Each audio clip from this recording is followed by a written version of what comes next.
بسم اللہ الرحمن الرحیم۔ آج ہمارا چھٹا سبق ہے، سبق نمبر 6۔ اندر ہم احوال ذوی الفروض پڑھیں گے مؤنث کے، کہ ہم نے پچھلے سبق میں جو مذکر ذوی الفروض تھے 4، ان کے حالات پڑھ لیے کہ ان کو کتنا حصہ کب ملے گا، کس صورت میں ملے گا، اور کب وہ محجوب ہوں گے یعنی ان کو حصہ نہیں ملے گا۔ اور اسی طرح ہم نے پچھلے سبق میں 2 مؤنث یعنی اخیافی بہن اور بیوی کا بھی تذکرہ کر لیا۔ آج کے سبق میں ہم بیٹی، ماں اور دادی اور نانی کے بارے میں بات کریں گے۔ جیسا کہ ہم نے پچھلے سبق میں پڑھ لیا، نوع اول اور نوع ثانی کے 6 حصے ہیں جو قرآن پاک میں ذکر کیے گئے ہیں کہ نصف یعنی آدھا ملے گا، یا چوتھائی ملے گا، یا تہائی ملے گا، یا 8واں حصہ ملے گا، یا چھٹا حصہ ملے گا، یا 2/3 ملیں گے۔ اسی طرح ہم نے پچھلے سبق میں پڑھ لیا کہ باپ کو چھٹا حصہ ملتا ہے، کبھی چھٹا حصہ ملتا ہے، کبھی عصبہ ہوتا ہے، کبھی چھٹا اور عصبہ دونوں مل جاتے ہیں۔ محجوب کبھی نہیں ہوتا، ہمیں اگر زندہ ہے تو اس کو ملے گا ہی۔ دادا جو ہے یہ محجوب بھی ہوتا ہے، اگر باپ زندہ ہے تو پھر دادے کو کچھ نہیں ملتا، اور اگر باپ زندہ نہیں ہے تو پھر دادا باپ کے قائم مقام ہو جائے گا اور اس کو وہی حصے اسی ترتیب سے مل جائیں گے۔ آگے ہم نے پڑھ لیا تھا اخیافی بھائی اخیافی بہن کے بارے میں کہ اگر تو کوئی اصول و فروع موجود ہیں، بیٹا موجود ہے، یا باپ موجود ہے، یا پوتا موجود ہے، دادا موجود ہے، تو اس صورت میں تو میت کے جو بھائی وغیرہ ہیں، اخیافی ماں شریک جو بھائی بہن ہیں، وہ کچھ نہیں ملے گا۔ لیکن اگر ان میں سے کوئی بھی نہیں ہے، پھر ہم دیکھیں گے کہ یہ ایک ہے یا ذیلعدد ہیں، 2 ہیں، یعنی ایک بھائی ایک بہن بھی ذیلعدد ہو جاتے ہیں، 2 ہو جاتے ہیں۔ تو اگر ایک ہے تو چھٹا حصہ دے دیں گے، نہیں تو ثلث دے دیں، اگر زیادہ ہیں تو پھر ہم ان کو تہائی دے دیں گے۔ خاوند کا میں نے پڑھا تھا کہ ہمیں دیکھنا میت کی اولاد ہے یا نہیں ہے، اگر تو ہے تو اس کو چوتھا حصہ ملے گا، اگر اولاد نہیں ہے پھر آدھا اس کو مل جائے گا۔ اور بیوی کو دیکھیں گے کہ میت کی اولاد ہے یا نہیں ہے، اگر اولاد ہو تو 8واں حصہ، اگر اولاد نہ ہو تو چوتھا حصہ اس کو مل جائے گا۔ تو یہ ہم نے پچھلے سبق میں پڑھ لیے تھے۔ آج کے سبق میں سب سے پہلے ہم بیٹی کے بارے میں پڑھتے ہیں۔ بیٹی کے بھی 3 حالات ہیں، 3 حالتیں ہیں۔ بیٹی کو، میت کی بیٹی جو ہے اس کو مال دیتے ہوئے ہم نے دیکھنا ہے کہ میت کا بیٹا ہے یا نہیں ہے۔ اگر تو بیٹا ہے پھر یہ بیٹی عصبہ ہوگی، اس کو کوئی حصہ، متعین حصہ نہیں ملے گا، بلکہ للذکر مثل حظ الانثیین، کہ یعنی عصبہ ہوگی، اور عصبہ بنا کر ہم بیٹے کو اور بیٹی کو، ہم بیٹے کو جو ہے 2 حصے دیں گے اور بیٹی کو 1 حصہ دیں گے۔ یعنی اگر ایک بیٹا اور ایک بیٹی زندہ ہے تو ہم اس کے 3 حصے کریں گے، جس میں سے 2 بیٹے کو مل جائیں گے اور 1 بیٹی کو مل جائیں گے۔ لیکن اگر بیٹا نہیں ہے تو پھر دیکھیں گے بیٹی 1 ہے یا زائد۔ تو پہلی صورت ہم نے پڑھ لی کہ اگر بیٹا ہو تو عصبہ ہوگا للذکر مثل حظ الانثیین، کہ دونوں عصبہ، بیٹا بھی، بیٹا تو ہوتا ہی عصبہ ہے، اور بیٹی کی بھی عصبہ ہو جائے گی۔ اب ان میں تقسیم کیسے کرنا ہے؟ للذکر مثل حظ الانثیین۔ اور اگر بیٹا نہیں ہے پھر دیکھنا ہے کہ بیٹی 1 ہے یا زیادہ، اگر 1 ہو تو اس کو آدھا مال، نصف مال مل جائے گا، اور اگر بیٹیاں زیادہ ہیں تو ان کو 2/3 یعنی کہ ثلثان ان کو مل جائے گا۔ تو بیٹا ہے تو عصبہ، بیٹا نہیں ہے پھر 1 ہے تو نصف، زیادہ ہے تو ثلثان۔ اب ہم اس کو حل کر لیتے ہیں۔ پہلی صورت یہ تھی کہ اگر بیٹا موجود ہو تو بیٹی عصبہ ہوتی ہے، جیسے مثلا میت کوئی شخص مرا ہے، اس کی 1 بیٹی زندہ ہے، 1 بیٹا زندہ ہے، اس کے علاوہ کوئی شرعی وارث نہیں ہے، تو یہ دونوں عصبہ ہوں گی، اور مسئلہ 3 سے بنا کر 1 حصہ بیٹی کو دے دیں گے، 2 حصے بیٹے کو دے دیں گے۔ اور اگر بیٹا زندہ نہیں ہے، پھر ہم نے دیکھا کہ بیٹی 1 ہے، مثال کے طور پر ایک شخص مرا، اس کی بیٹی زندہ ہے اور باپ زندہ ہے، بیٹا نہیں ہے کوئی بھی، تو بیٹی کو آدھا مال، نصف مال مل جائے گا، اور باپ کو، کیونکہ ہم نے پیچھے پڑھ لیا ہے، اگر اولاد زندہ ہو اور اولاد میں سے بیٹی زندہ ہو تو سدس مال عصبہ ہوتا ہے۔ تو نصف اور سدس کو ہم نے دیکھا 2 اور 6، اس کا ہم نے عادی اعظم نکالا یا ویسے مخرج معلوم کر لیا تو وہ 6 تھا، تو ہم نے 6 سے مخرج مسئلہ بنایا۔ 3 جو ہے یعنی آدھا مال بیٹی کو دے دیا 3 حصے، اور جو باقی 3 حصے بچ گئے تھے اس میں سے چھٹا حصہ، چونکہ ایک چھٹا حصہ گیا تو 1 باپ کو دے دیا۔ اب 2 حصے مزید بچ گئے تو وہی باپ کو ہی مل جائیں گے، کیونکہ بیٹی کے ہوتے ہوئے باپ عصبہ بھی ہوتا ہے۔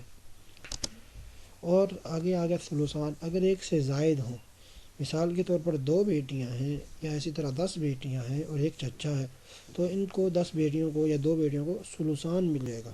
2 بیٹیاں ہیں، 3 ہیں، 4 ہیں، 5 ہیں، ثلثان یعنی 2/3 ان میں برابر برابر تقسیم کر دیا جائے گا۔ اب ثلثان ہے 2 حصے کیے جائیں گے، 2 بیٹیاں ہیں 2 حصے کیے جائیں گے، 3 بیٹیاں ہوں تو اسی 2/3 کے آگے پھر 3 حصے 4 حصے بالترتیب کر دیے جائیں گے۔ تو اس صورت میں ہم نے 2/3 ان کو دے دیا اور ایک باقی جو بچ گیا تھا وہ عصبہ چچا کو دے دیا۔ اس کے بعد اب ہم پڑھیں گے مؤنث ماں کے بارے میں۔ ذوی الفروض مؤنث ماں جو ہے، اگر میت کو شخص مرا ہے اور اس کی ماں زندہ ہے تو اس کو جو ہم نے وراثت دینی ہے تو اس کی بھی 3 حالتیں 3 صورتیں بنتی ہیں۔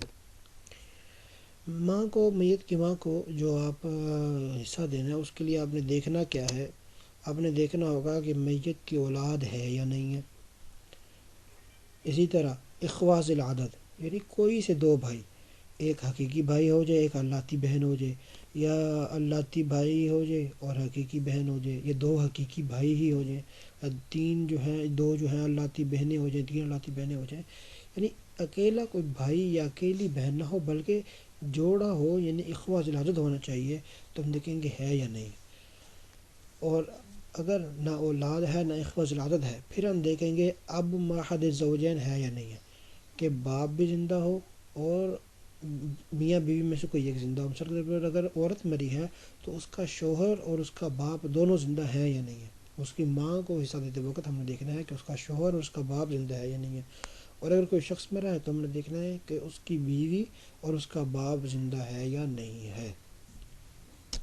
تو اگر میت کی اولاد ہو یا اخواذ العدد ہو تو اس صورت میں ماں کو چھٹا حصہ سدس ملے گا، اور اگر اولاد بھی نہیں ہے، اخواذ العدد بھی نہیں ہے بلکہ اب ما احد الزوجین ہے تو اس صورت میں ثلث الباقی ملے گا۔ ثلث الباقی کا خیال رکھ رہے ہیں کہ پہلے باقی ورثاء کو تمام مال دے دینا ہے، جتنے حصے بچ جائیں گے، جتنا مال بچ جائے گا اس مال کا پھر 1/3 ماں کو ملے گا، کل مال کا تہائی نہیں ملے گا۔ مثال کے طور پر کل مال تھا 3000 روپیہ، تو 3000 ہم نے تقسیم کیا، باقی جو ورثاء تھے ان کو تقسیم کیا تو باقی صرف 300 روپے رہ گیا۔ اب 300 میں سے 100 روپے اس کو ملے گا، یعنی کہ تہائی ملے گا، لیکن باقی کا تہائی ملے گا۔ کل کا تہائی تو 1000 ہے، 3000 میں سے تو اس کا 1000 بنتا تو 1000 نہیں بلکہ جو پہلے سب باقی جو ورثاء جن کا متعین حصہ ہے ان کو دے دیں گے عصبہ سے پہلے۔ عصبہ کو دینے سے پہلے جو ہے جتنے متعین حصے ہیں ان کو دے دیں گے، ان کو حصہ دینے کے بعد جو بچ جائے گا اس میں سے 1/3 ماں کو مل جائے گا اور باقی عصبہ کی طرف چلا جائے گا۔ اور اگر نہ اولاد ہے نہ اخواذ العدد ہے اور نہ ہی اب ما احد الزوجین ہے تو ثلث الکل مل جائے گا، یعنی کہ اگر صرف باپ زندہ ہے، بیوی زندہ نہیں ہے، یا صرف بیوی زندہ ہے باپ زندہ نہیں ہے، یا جو ہے اولاد بھی نہیں ہے اخواذ العدد بھی نہیں ہے، تو اس صورت میں ماں کو ثلث الکل مل جائے گا، یعنی کل مال کا تہائی ان کو مل جائے گا۔ کہ 3000 تھا تو اس میں سے 1000 ہی مل جائے گا، یعنی کہ باقی پہلے سب کو دے کے اس میں سے جو بچ گیا اس میں سے تہائی نہیں بلکہ کل مال کا تہائی ان کو مل جائے گا۔ اب ہم اس کو حل کریں۔ پہلی صورت جیسا کہ ہم نے پڑھ لی کہ میت کی اولاد زندہ ہو یا اخواذ العدد ہو۔ میت کے مثال کے طور پر ایک شخص مرا ہو، اس کی ماں بھی زندہ ہے، بیٹا بھی زندہ ہے، تو جو کہ اولاد زندہ ہے اس وجہ سے ماں کو چھٹا حصہ سدس مل جائے گا، اور بیٹا تو ہوتا ہی عصبہ ہے تو 6 سے مسئلہ بنا کر ایک حصہ چھٹا حصہ ماں کو دے دیا اور 5 حصے بیٹے کو مل جائیں گے۔ اور اگر اولاد بھی نہیں ہے اخواذ العدد بھی نہیں ہے بلکہ اب ما احد الزوجین ہے، مثال کے طور پر ایک شخص مرا، اس کی بیوی بھی زندہ ہے باپ بھی زندہ ہے، تو ماں کو ثلث الباقی ملے گا۔ تو ثلث الباقی ہے، صرف ربع ہے، ربع سے مسئلہ بنا، ثلث الباقی سے مسئلہ نہیں بنانا کیونکہ یہ تو باقی دیکھنا نا، کل کا تو نہیں دیکھنا، اس لیے ربع سے مسئلہ بنائیں گے، 4 سے مسئلہ بنا کر ایک جو ہے زوجہ کو دے دیا، اور جو بچ گیا 3 حصے بچ گئے، تو 3 حصے میں سے ایک حصہ یعنی 1/3 جو ہے ماں کو مل جائے گی اور 2 حصے جو ہے وہ باپ کو مل جائیں گے۔ اور اگر یہ دونوں صورتیں نہیں ہیں، نہ اولاد اخواذ العدد ہے نہ اب ما احد الزوجین ہے، تو اس صورت میں ماں کو ایک ثلث مل جائے گا، ثلث الکل مل جائے گا۔ اس صورت میں مثلاً 3 سے بنا کر 1/3 جو ہے کل مال کا تہائی جو ہے ہم اس کو ماں کو دے دیں گے اور باقی سارا باپ کو عصبہ دے دیں گے، کیونکہ عصبہ ہے، اولاد زندہ نہیں ہے، نہ بیٹا ہے نہ بیٹی ہے، تو باپ عصبہ ہوتا ہے۔ تو آپ دیکھ رہے ہیں کہ ایک صورت میں، دوسری صورت میں ثلث الباقی ہے اور تیسری صورت میں ثلث الکل ہے. تو ثلث الباقی 4 میں سے ایک نہیں مل رہا ہے، بلکہ جو پیچھے ایک پہلے ہم نے حصہ دے دیا، اب 3 سے بچ گئے تھے، اس میں سے ایک مل رہا ہے. اور اس صورت میں جو ہے کل مال کا تہائی جو ہے مل رہا ہے. تو اس صورت میں آپ نے ان کو دیکھ لینا ہوگا. آگے اب آج کا آخری ذوی الفروض جو ہے ہم اس کے بارے میں بیان کرتے ہیں کہ دادی یا نانی. ان کی 2 صورتیں ہیں. دادی یا نانی کے حالات آپ نے دیکھنے ہیں، تو آپ جو ہے اس صورت میں آپ ان کے محجوب ہونے کی صورتیں دیکھیں گے کہ کس صورت میں اس کو حصہ نہیں ملتا. اگر حصہ کے محجوب ہونے کی کوئی صورت نہیں ہے تو پھر دادی یا نانی کو چھٹا حصہ مل جائے گا. اگر حجب کی کوئی صورت ہے پھر تو محجوب ہو جائیں گے، اور اگر حجب کی کوئی صورت نہیں ہے تو پھر ان کو چھٹا حصہ مل جائے گا. اب حجب کی صورتیں کیا ہیں؟ حجب کی صورتوں کو یہاں پر اب بیان کرتے ہیں. پہلی صورت یہ ہے کہ ماں موجود ہو. اگر میت کی ماں موجود ہے تو پھر دادیاں، نانیاں، پڑدادی، پڑنانی جتنے بھی ہیں ان کو کچھ بھی نہیں ملے گا، بلکہ وہ ساری کی ساری محجوب ہوں گی اگر میت کی حقیقی ماں جو ہے وہ زندہ ہے. اور اگر اسی طرح حقیقی باپ موجود ہو تو پھر دادی، پڑدادی وغیرہ کو کچھ نہیں ملے گا، ہاں نانی، پڑنانی وغیرہ کو ملے گا. ابویات ساقط ہوں گے، ابویات ساقط نہیں ہوں گے کہ باپ کی طرف سے جو اس کی جدہ بنتی ہیں یعنی دادیاں بنتی ہیں تو یا دادیاں بنتی ہیں باپ کی طرف سے تو ان کو کچھ نہیں ملے گا. ہاں جو ماں کی طرف سے نانیاں بنتی ہیں ان کو مل جائے گا اگر باپ زندہ ہے. اگر ماں زندہ ہے پھر تو کسی کو بھی نہیں ملے گا، نہ دادیوں کو نہ نانیوں کو. لیکن اگر باپ زندہ ہے پھر دادیوں کو تو نہیں ملے گا، نانیوں کو مل جائے گا. نانیوں سے مراد نانی، پڑنانی، اس سے اوپر اگر کوئی موجود ہے تو. اور تیسری صورت یہ ہے کہ قربا موجود ہو. مثال کے طور پر ایک نہ ماں ہے نہ باپ زندہ، دونوں میں سے کوئی زندہ نہیں ہے، اور دادی بھی زندہ ہے، پڑنانی بھی زندہ ہے. تو دادی اور دادی کے ہوتے ہوئے پڑنانی کو کچھ نہیں ملے گا کیونکہ وہ اس سے قریبی موجود ہے نا، تو بعید والے کو کچھ نہیں ملے گا. ہاں اگر دادی اور نانی دونوں موجود ہوں، نہ باپ زندہ ہے نہ ماں زندہ ہے، دادی اور نانی دونوں زندہ ہیں، تو دادی اور نانی دونوں کو چھٹا حصہ مل جائے گا، یعنی وہ چھٹے کے اندر برابر کے شریک ہوں گے. مثال کے طور پر 6,000 روپے ہے تو 1,000 روپے ان کو ملے گا، یا آپس میں تقسیم کر لیں گے 500 روپے. تو حجب کی صورتیں ماں موجود ہو یا باپ موجود ہو یا قربا موجود ہو.